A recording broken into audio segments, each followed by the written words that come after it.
Hello and welcome. In this video, we're going to talk about energy healing, the energy in your hands that you can use to heal yourself and others. My name's Carolyn Pitts. I'm a health coach trained and certified by the American Council on Exercise, and I'm also an energy healer trained in healing touch. So I'm very left-brained, I'm very logical, I'm very scientific. I had a career in IT. So if I can tell you that energy healing is real, I hope you will believe me. And I'm going to share some resources with you at the end if you're interested so you can go deeper. But I'm also going to show you how to try this for yourself. So, what is energy healing? I think a good way to start explaining what it is to tell you a story about a man that I worked with a couple years ago. I'll call him Paul. And Paul had sought me out because he was having a knee replaced. So after his surgery, I was working with Paul. This was about a week after the surgery. He is lying on my table. So in energy healing, we use a table like a massage table. And I was beginning by just running my hands through his energy field just to see how it felt. We'll come back to that a little bit later. But I want to tell you that when I got to Paul's left knee, which is the one that had been replaced, all of a sudden I couldn't feel his energy anymore. It was like the tibia and the area below the knee, they just weren't connected. It was like a dead zone between cell phone towers. It's like I feel the energy, I get to the knee, I feel nothing. I get below the knee and the energy picks up again. So what I did is I put one hand above Paul's knee and the other hand below Paul's knee. And I set the intention for the energy between my palms to connect. And in a few moments, I could feel the energy running. And when I checked Paul's knee again, the energy was flowing through that area. And when Paul went back to his surgeon for a follow-up a few days later, the doctor was delighted at the progress that he was making with his recovery. And I think it was the fact that the energy wasn't flowing through his knee was delaying his healing. And I think that in time, his body would have reconnected that energy flow on its own. But by doing the healing touch interventions that I did and restoring that energy flow, Paul's knee healed a whole lot faster. You might be wondering why I ever got into healing touch, and that's a long and interesting story. But I will say that the main reason I did it is I wanted to help people like Paul, because I had my own exposure to energy healing, and it helped me so much. And then I wanted to learn how to do it to help other people. Because when I first started studying energy healing, the first person I healed was myself. I was able to use energy healing to get over chronic headaches. I used to deal with sinus headaches all the time. It improved my sleep. I was not a good sleeper. Now I have wonderful, restful sleep. I was able to be more resilient to stress and be more peaceful most of the time. Not all the time, but most of the time. And as my stress went down, so did my weight. I lost over 20 pounds and I wasn't even trying. So that journey led me to writing my book, 8 Intentions for Self-Healing, where I go pretty deep into energy healing. I also talk about lifestyle medicine and the power of intention. But I want to focus today just on the energy healing. Now, energy healing deals with something called the biofield. And this is not a woo-woo term. This is a term that was coined by the National Institutes of Health. Our biofield is the electromagnetic and other types of energy that radiates out from our body. And scientists can measure this. It's been measured up to 6 feet away from the surface of our skin. So it's a real thing. And NIH adopted the term biofield. This is their definition, quote, a massless field, not necessarily electromagnetic energy, that surrounds and permeates living bodies and affects the body. So examples of energy healing. I already mentioned healing touch, which is what I'm trained in, therapeutic touch, Reiki, acupuncture, Qigong, all of these modalities deal with the flow of energy in our biofield and within our physical body. Now, the thing about healing touch and why I chose that one to study is because it is widely accepted in Western medicine. Healing touch is taught in nursing schools. It is offered to patients in hospitals worldwide. And if you visit my website and go to the wellness services page, down at the bottom, I have videos that were created by hospitals talking about how they use healing touch in their facilities. So these are not videos that were created by Healing Touch Professional Association. They were created by the hospitals. And I would highly recommend that you check those out if this topic interests you. Healing Touch is endorsed by the American Holistic Nurses Association, the Canadian Holistic Nurses Association, the Watson Caring Science Institute.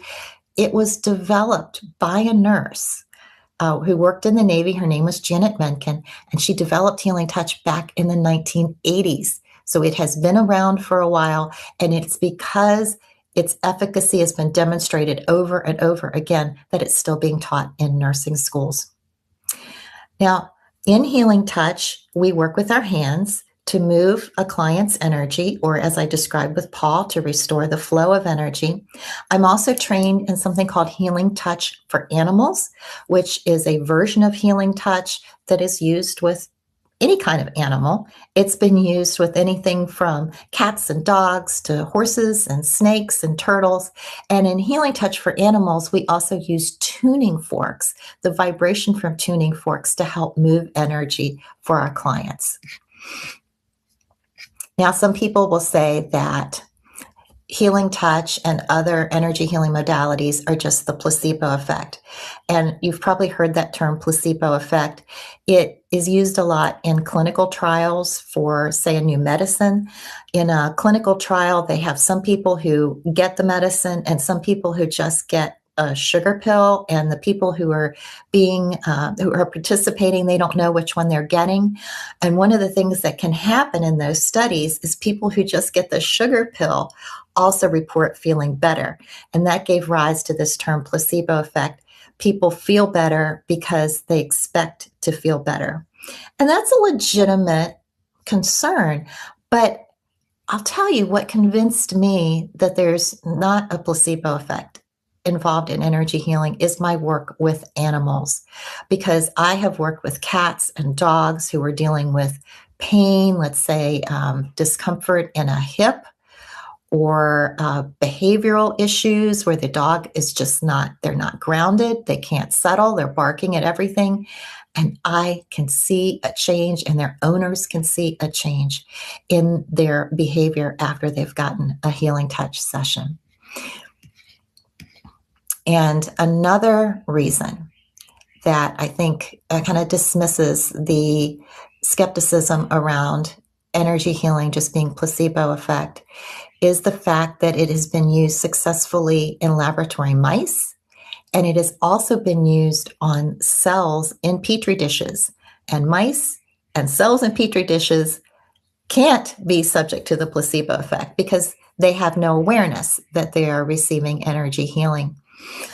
In 2000, the year 2000, William Bankston and David Crinsley published repeatable results curing breast cancer in mice using energy healing. And I will provide a link to that research if you'd like to go deeper with it. They didn't just do it once. They did it repeatedly across 4 separate experiments. And aggregated across all those experiments, the healing ratio was 87.9%. Now, these mice have been injected with something called mammary adenocarcinoma. And prior to the experiment that Bankston and Crinsley did, mice that were injected with that form of cancer never lived longer than 27 days. But as I shared, 87.9% of the mice in this experiment were healed of the cancer And when they were re-injected, the cancer failed to develop. Now, I mentioned Petri dishes. One of the studies that was just recently completed, and this was at MD Anderson, which is a cancer research center at the University of Texas, and this is work that was completed at the end of 2025. So it hasn't been published yet, but they're already talking about how pancreatic cells in Petri dishes responded to energy healing. So the cancer cells, they're in a substance in a Petri dish in a lab.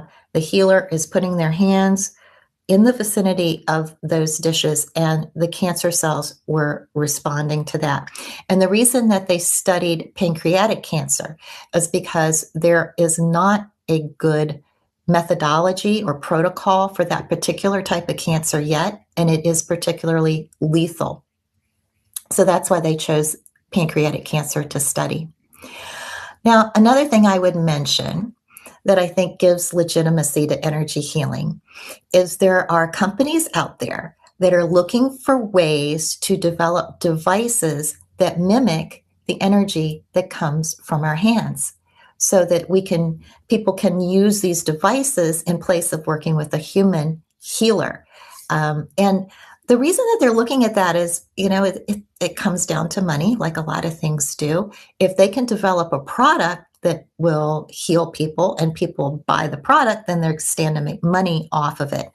And that's one of the reasons you don't see an awful lot of research on energy healing with humans, because there's no product to market from that. There's nothing to benefit. There's no return on investment.